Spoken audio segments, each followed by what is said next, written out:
xong pu rồi xong pu nắng ạ pu thì ăn à pu đó chơi ai boy thì mang nhâm mới chơi miêu anh em mày nó pu nó đấy nó xong pu nó bàn miên này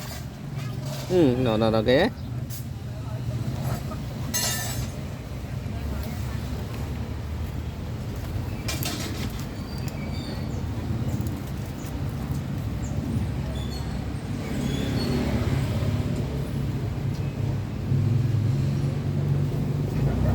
mấy bên mà về cho chân ăn mấy cái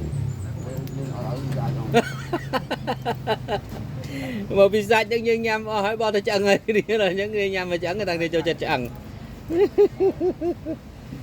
gặp bên này cho chân sạch đại sao nó và đang đi cho chân ăn và đang bất sạch nhưng hồ bỏi lương đạo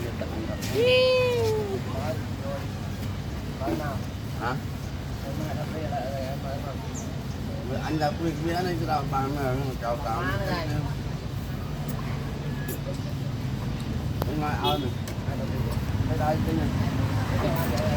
làm ơi à đây chơi đây ở bên đây đây anh đây đây